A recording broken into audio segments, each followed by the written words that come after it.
saya Kasiem, CGP Angkatan 9 Kabupaten Ponorogo. Pada kesempatan pagi hari ini akan melaksanakan tugas yaitu wawancara dengan Bapak Kepala Sekolah SD Negeri Gunung Agung, yaitu Bapak Joko Sumaryanto SPD, yang mana tema pada pagi hari ini adalah pengambilan keputusan yang berbasis nilai-nilai kebajikan. Selamat pagi Pak Joko. Selamat pagi Bu Kasiem, sehat Bu Bas. Alhamdulillahirrahmanirrahim, sehat Bapak juga sehat. Alhamdulillah.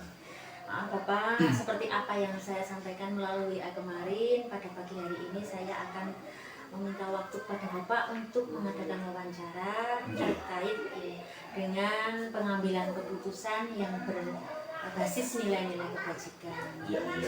Dan saya tahu Bapak menjadi kepala sekolah di SD Gunung Agung sudah kurang lebih 3 tahun ya Pak ya? Ya, hampir 3 tahun. Ya. Tentunya selama kurun waktu yang sudah sekian lama, Bapak sudah beberapa kali menemukan kasus-kasus ataupun masalah yang berkaitan dengan dilema etika maupun juga bujukan moral. Nah, yang ingin saya tanyakan Bapak, bagaimana selama ini Bapak itu mengidentifikasi kasus-kasus yang merupakan dilema etika dan dilema moral, bujukan moral? Terima kasih Bu Bas. Nah, selama ini yang saya lakukan untuk mengidentifikasi kasus-kasus yang ada utamanya tentang dilema moral tadi ya. Ini dilema etika. Ini saya lakukan dengan banyak melakukan observasi, pengamatan pada teman-teman dan pada anak-anak kami, apa yang telah terjadi pada setiap harinya, seperti itu. Jadi Bapak untuk mengidentifikasi itu dengan cara observasi ya Pak ya? Iya, betul. Baik Pak, untuk selanjutnya, selama ini bagaimana Bapak akan menjalankan pengambilan keputusan di sekolah, terutama untuk kasus-kasus di mana ada dua kepentingan itu yang sama-sama benar ataupun sama-sama mengandung nilai kebajikan Pak? Yang selama ini saya lakukan adalah yang pertama, untuk ketika kita menjumpai kasus seperti itu kemudian menjadi sebuah dilema dalam pengambilan keputusan, tentunya yang pertama saya berusaha untuk mendengarkan dari kemauan teman-teman, terutama yang ada permasalahan tersebut. Nah, kemudian setelah kami mendengarkan, kemudian kami ajak diskusi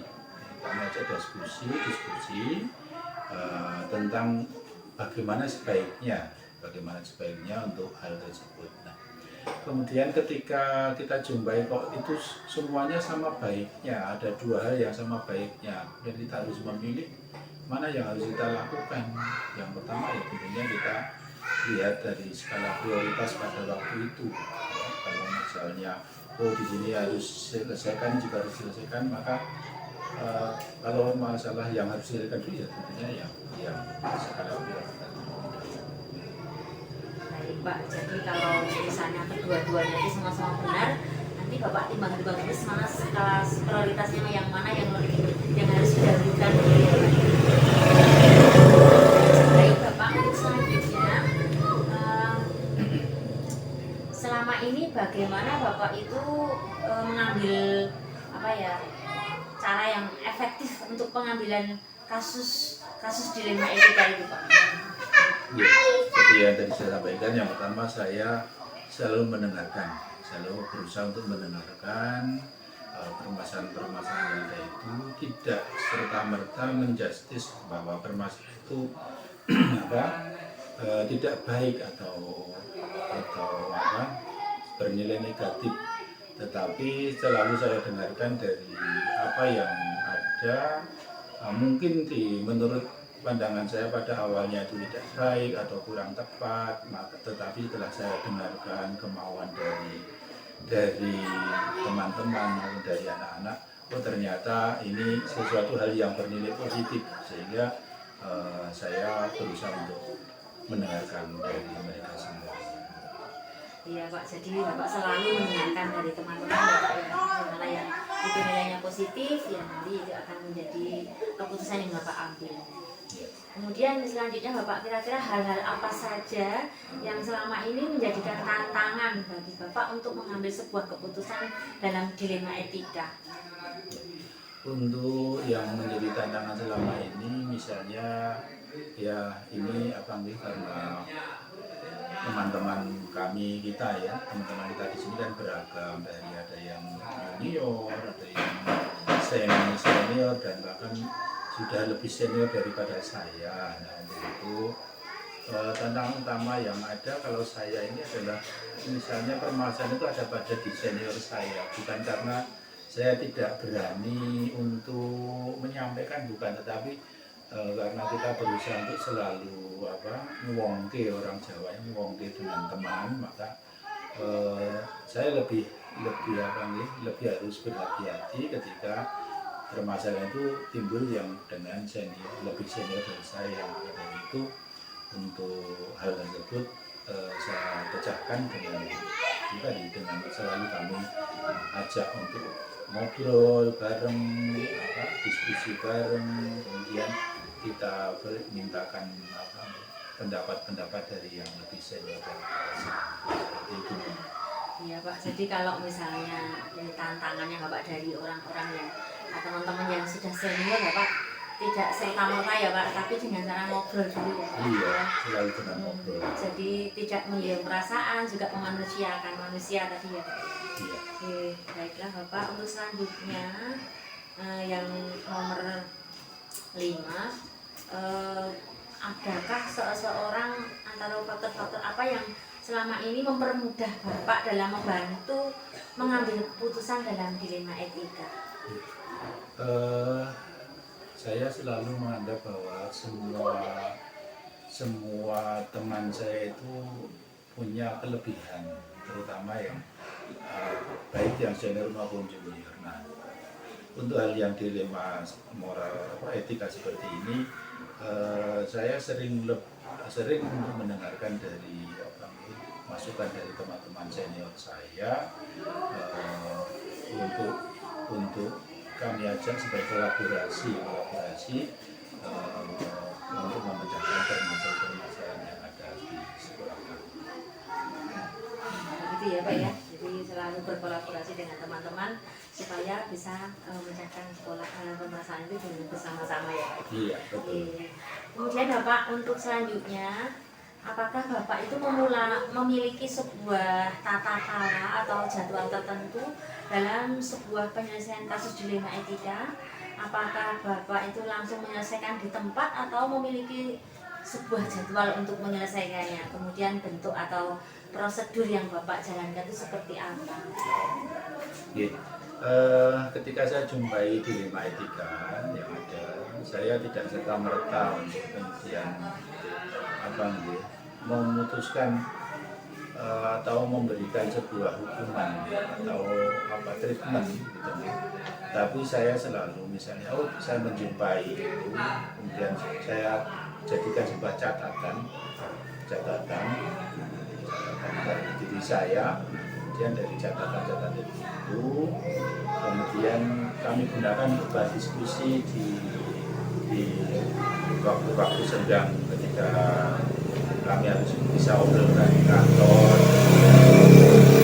Selain itu permasalahan yang lebih khusus itu kami bicarakan dalam jadwal kami yang punya jadwal pertemuan mingguan, tapi yang hal-hal yang untuk pemecahan seperti ini setiap 2 minggu sekali kita kumpulkan permasalahan kemudian kita diskusikan di situ. Jadi Bapak kalau misalnya ada suatu masalah tidak serta-merta diselesaikan di tempat, tapi mengambil waktu yang tepat ya Pak ya. Dan kemudian juga Bapak memiliki jadwal khusus pertemuan 2 mingguan, diantaranya seandainya kalau ada sebuah masalah maka diselesaikan pada waktu itu ya Pak ya. Terima kasih Pak. Untuk yang terakhir, dari semua hal yang telah disampaikan Bapak tadi, kira-kira pembelajaran apa yang Bapak dapat petik dari pengalaman pengambilan keputusan dilema etika? Ya, jadi pelajaran yang dapat saya ambil adalah yang pertama, kita tidak boleh serta-merta membuat sebuah keputusan ketika kita melihat suatu permasalahan yang itu belum jelas. Ya. Setiap ada permasalahan kita perjelas dulu, kita cari akar permasalahannya terlebih dahulu.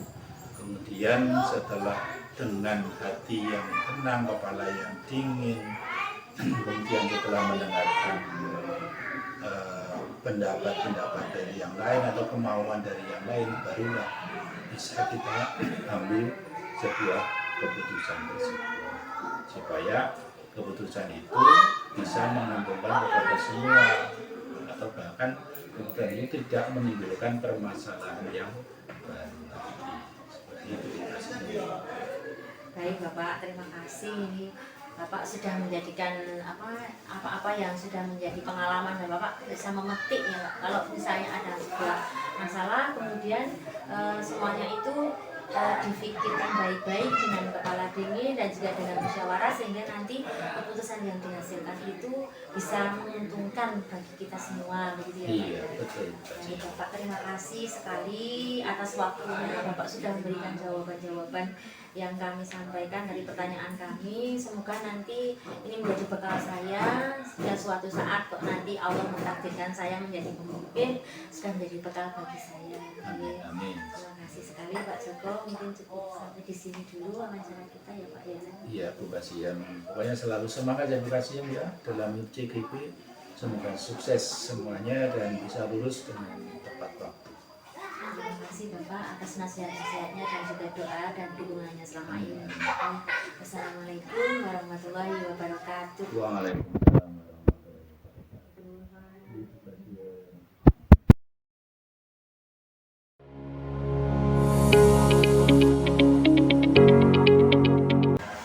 Assalamualaikum warahmatullahi wabarakatuh. Waalaikumsalam warahmatullahi wabarakatuh.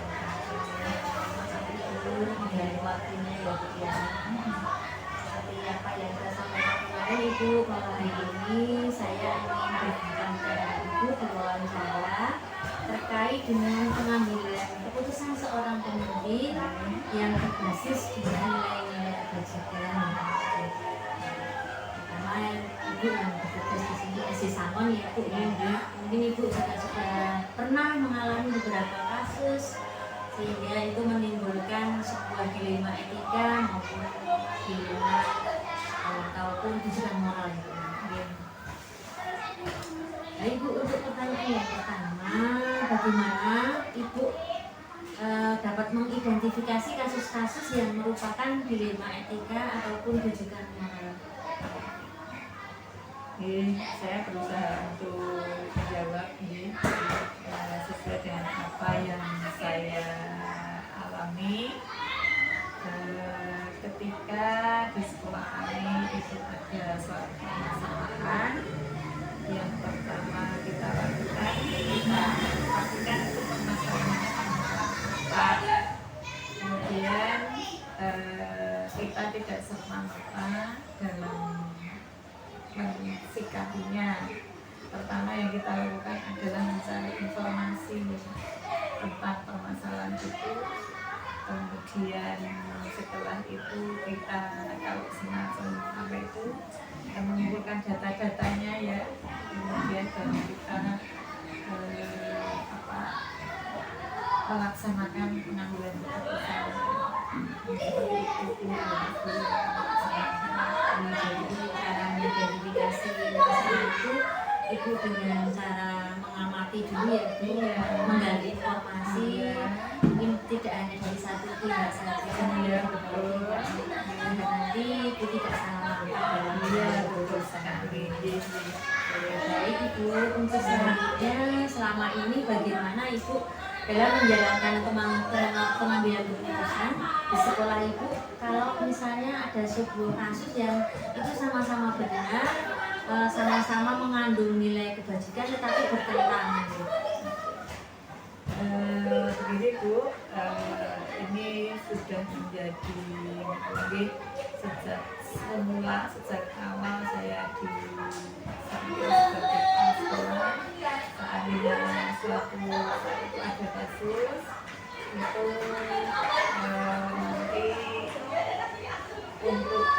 pengambilan keputusan ini tidak saya senangkan sendiri Bu, tapi saya minta pendapat dari Bapak Ibu guru yang lain, baik guru-guru yang sudah senior maupun junior, karena memang semuanya itu punya ada kemampuan masing-masing. Yang lebih sepuh juga lebih bisa mengambil menjelaskan karena punya pengalamannya, yang muda juga bisa berkesempatan untuk menyampaikan pendapatnya bagaimana cara pengambilan keputusan. Terus nanti kita ambil keputusan baiknya terbaik menurut semuanya, seperti itu. Dari diskusi Ya, diskusikan. kemudian untuk langkah-langkahnya Bu, atau prosedur seperti apa yang biasa Ibu lakukan selama ini? Langkah-langkahnya ya, ketika ada suatu permasalahan kita yakinkan apakah masalah itu betul-betul ada. Karena kadang-kadang misalnya mengenai masalah siswa betul-betul ada, terus nanti permasalahannya itu apa, kalau sudah cepat permasalahannya nanti terus siapa saja yang perlu kita libatkan dalam mengatasi masalah itu, apakah seluruh warga sekolah perlu kita libatkan. Itu yang sudah saya laksanakan, kita dengan mengatasi permasalahan itu kita libatkan seluruh warga sekolah yang berkepentingan, yang cocok dengan permasalahan itu. Nanti alhamdulillah permasalahan itu bisa terselesaikan dengan baik dan semua bisa menerima. Ya, Bu, jadi langkah-langkah yang Ibu ambil tadi itu dengan cara melihat betul tadi itu masalahnya apa, kemudian siapa yang terlibat, kemudian baru nanti melibat orang-orang yang kira-kira bisa kita ajak untuk berdiskusi, bisa menyelesaikan hal itu, kita ajak untuk berdiskusi ya Bu. Baik Ibu, untuk selanjutnya Bu, apakah hal-hal apa saja yang selama ini Ibu anggap efektif dalam pengambilan keputusan pada kasus-kasus dilema etika? Maksudnya ini hal apa saja yang yang efektif ya, yang efektif untuk mengambil keputusan kalau ada kasus dilema etika itu. Yang efektif untuk mengambil keputusan itu masih tetap kita ambil musyawarah ketika terjadi suatu permasalahan, misalnya ada kasus yang melibatkan siswa, misalnya siswa itu kita hadirkan, kita cari informasi, kemudian kita masalahkan kepada ibu guru, kalau perlu nanti orang tua, karena ini kaitannya dengan anak tadi ya. Terus kalau memang masih butuh dari masyarakat juga kita ambil. Jadi kita tetap mengambil cara pengetahuan. Terus nanti kita selesai, alhamdulillah bisa menyelesaikan. Jadi Ibu tetap mengutamakan musyawarah ini ya. Baik Ibu, kemudian hal-hal apa ya Bu ya yang selama ini itu merupakan tantangan bagi itu dalam mengambil keputusan dalam dilema etika itu? Tantangannya begini, kita sebagai seorang pimpinan itu banyak sekali menghadapi tantangan. Di antaranya ketika kita sudah mengambil suatu keputusan, kadang-kadang masih ada saja yang kurang berkenan, sehingga nanti menurut saya di belakang nanti masih ini. Tapi sebagai seorang pimpinan, apapun yang terjadi itu kita kadang-kadang tidak usah menghiraukan hal yang seperti itu. Kalau sudah menjadi suatu keputusan, jalankan seperti itu Bu. Jadi tetap berdirian Iya, harus kalau sudah menjadi keputusan dijalankan, tantangan yang harus dihadapi ya. Iya. Kayak Ibu, untuk selanjutnya apakah Ibu itu memiliki sebuah kata-kata atau jadwal tertentu ketika mengambil keputusan, atau Ibu langsung menyelesaikan di tempat serta-merta begitu Bu? Kalau terjadi suatu permasalahan itu, kalau sudah cetol masalahnya kita nunggu kejelasan masalahnya dulu ya Bu ya. Itu akan kita selesaikan sesegera mungkin. Karena apa? Karena itu nek sebelum itu bagi penanganan tidak boten rampung tidak segera terselesaikan. Ya. Jika ada suatu masalah tidak meninggalkan apa ya, kehati-hatian kita ya. Kehati-hatian kita kalau nanti menyelesaikan masalah itu menimbulkan hal yang tidak diinginkan, maka kita segera melaksanakan, segera menyelesaikan, tapi tidak meninggalkan kehati-hatian. Jadi kalau misalnya ada masalah itu segera mungkin untuk diselesaikan ya Bu, supaya tidak menjadi beban. Kalau jadwal khususnya tidak ada ya Bu. Kalau tidak ada masalah ya sebenarnya enjoy ya. Ada masalah harus diselesaikan, tapi dengan cara kita ya kadang-kadang pemikiran saya dengan Bapak Ibu ada perbedaan. Tapi nanti kan pada akhirnya kita sampaikan maksud saya itu begini loh. Kenapa saya tidak segera karena harus begini. Gitu. Tapi akhirnya juga cepat tersampaikan. Dengan langkah-langkah yang juga dengan kehati-hatian. Baik Ibu, itu selanjutnya adakah Bu seseorang atau faktor-faktor yang selama ini mempermudah membantu Ibu dalam pengambilan keputusan dalam kasus-kasus di etika? Karena kita itu makhluk sosial gitu, mengedepankan bahwa kita itu tidak bisa hidup sendiri. Demikian juga dalam pengambilan keputusan, meskipun saya itu seorang pimpinan itu ada hak otoritas sendiri. Ya tidak Bu, akan tetapi karena kita itu tidak sendiri di sekolah, terutama di sekolah ini ada yang lebih sepuh, ada guru-guru muda yang kadang-kadang justru malah pendapatnya itu berlian gitu. Itu maka nanti kita padukan tuh antara pendapat yang seperti sehingga nanti akan kita menghadapi suatu masalah itu jadi kan kita memberikan kesempatan kepada semuanya. Jadi dalam pengambilan keputusan Ibu itu tetap ada orang lain yang membantu ya Bu, membantu memberikan ide cemerlangnya supaya nanti keputusan yang diambil itu tidak salah bermanfaat untuk semua ya Bu.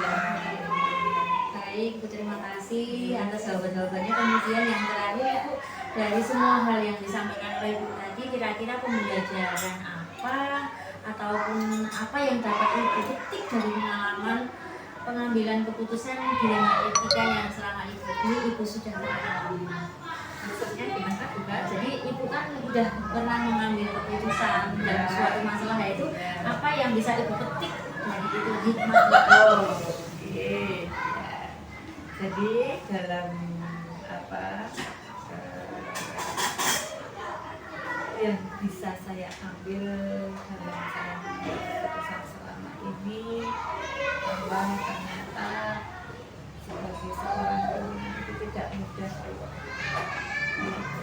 karena antara apa yang disampaikan dengan apa yang dilaksanakan dari sebuah keputusan itu harus komitmen, tidak boleh lepas dari apa yang sudah menjadi keputusan.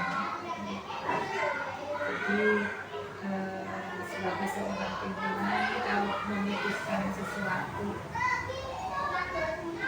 itu harus komitmen, tidak boleh tidak. Seperti itu. Jadi mungkin kalau mengambil komitmen itu adalah suatu kebaikan yang sudah diputuskan. Kalau kemudian suatu saat Ibu sampai melanggar komitmen sendiri, mungkin jadi efeknya tidak baik buat anak buah ya, buat teman-teman kita, buat guru-guru kita.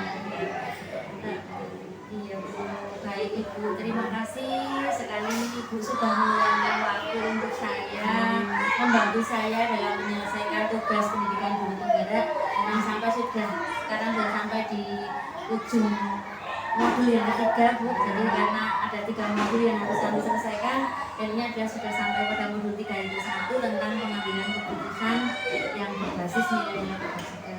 Tentunya Ibu, apa yang Ibu berikan tadi sudah bermanfaat sekali bagi saya. Tentunya nanti bisa menjadi bekal bagi saya, karena saya tidak tahu nanti kedepannya bagaimana. Yang jelas ini adalah sebuah ilmu yang sangat bermanfaat bagi seorang pemimpin. Mungkin saya tidak tahu nanti takdir saya bagaimana, apakah jadi pemimpin kepala sekolah atau sebagai guru juga sebagai pemimpin pembelajaran yang tapi ini tentunya sangat bermanfaat sekali. Dia juga saya menanggapi apa yang Ibu sampaikan.